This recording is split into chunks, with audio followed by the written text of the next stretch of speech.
எல்லாருக்கும் வணக்கம். எல்லாரும் நல்லா இருக்கீங்கன்னு நம்புகிறேன். நான் ரொம்ப நல்லா இருக்கேன். இன்றைக்கி முருங்கைக்கீரை போட்டு அடை தோசை செய்யலான்னு எடுத்தேன். இது வந்து நான் ஒரு 3 பேருக்கான குவான்டிட்டியில் செய்கிறேன். அதுக்கு ஒரு 1/4 கப் அளவுக்கு துவரம் பருப்பு, 1/4 கப் கடலைப்பருப்பு, 1/4 கப் பாசிப்பருப்பு, 1/4 கப் வந்து உளுந்து. ஸோ ஒவ்வொரு பருப்புமே 1/4 கப் எடுத்துக்கணும். அதுக்கப்புறம் அரிசி மட்டும் பச்சரிசி இல்லைன்னா இட்லி அரிசி, அது ஒரு 1/2 டம்ளர் எடுத்துக்கிறேன். அதே டம்ளரில் 1/2 கப் எடுத்துக்கிறேன். பச்சரிசி இல்லைன்னா இட்லி அரிசி போடலாம், ரெண்டுமே இல்லைன்னா சாப்பாட்டு அரிசி கூட சேர்த்துக்கலாம்.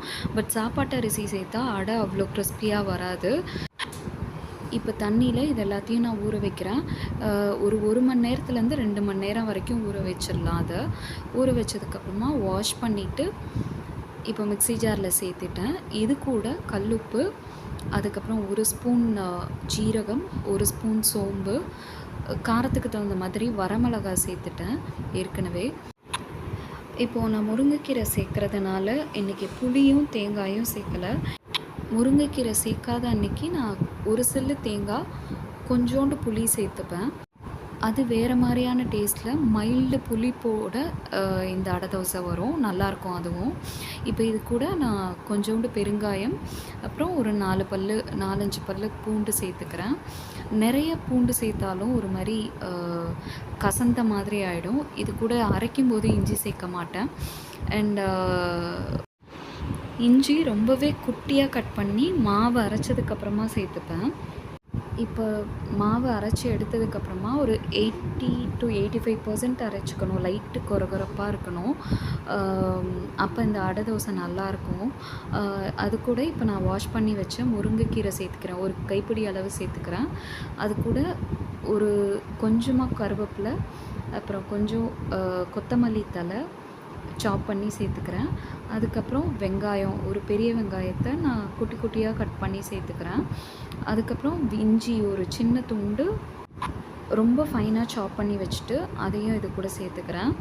அவ்வளோதான். இப்போ இது எல்லாத்தையும் மிக்ஸ் பண்ணிவிட்டு அடை தோசை நம்ம ஊற்றிடலாம். இது ரொம்பவே ப்ரோட்டீன் ரிச் ஃபுட் இது, அடை தோசை மட்டும். ஏன்னா எல்லா வகை பருப்பும் இருக்கிறதுனால, அண்ட் கூடவே முருங்கைக்கீரையும் சேர்க்கறதுனால அயன், கால்சியம் எல்லா சத்தும் இருக்கும். ஒரு ஹோல் மீலாக இருக்கும் குழந்தைங்களுக்கு. வாரத்தில் ஒரு தடவையாவது இந்த மாதிரி அடை தோசை செஞ்சுருவேன் ஈவினிங்கில். அண்ட் டின்னரில் செய்கிறதுனால நான் இது கூட கொண்டக்கடல, மற்ற பயிறு வகைகள் சேர்க்க மாட்டேன்.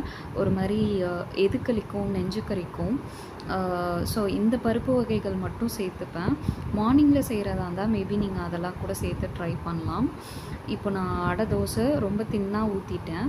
நார்மல் தோசை மாவு கன்சிஸ்டன்சிலேயே நல்ல கிறிஸ்பியாக தின்னாக வரும் இந்த அடை தோசை மாவு. இந்த அடை தோசை வெறும் தோசையாகவே கூட அப்படியே கூட சாப்பிட்லாம். நான் இன்றைக்கி இது கூட தேங்காய் சட்னி செஞ்சுருக்கேன். ஆஸ் யூஷுவல் தேங்காய், பொட்டுக்கடல, கொஞ்சமாக இஞ்சி, பச்சை மிளகா, கல்லுப்பு சேர்த்து தேவையான கன்சிஸ்டன்சியில் தேங்காய் சட்னி செஞ்சுருக்கேன். ஸோ இது போல் ஹெல்த்தியான இன்ஸ்டன்ட் ரெசிபீஸ் தெரிஞ்சுக்க சேனலை சப்ஸ்கிரைப் பண்ணிக்கோங்க. நீங்களும் ட்ரை பண்ணி பாருங்கள். அண்ட் நீங்கள் அடை தோசையில் என்ன பயிறு வகைகள் சேர்ப்பீங்கன்றதையும் கமெண்ட்டில் சொல்லுங்கள். தேங்க்யூ.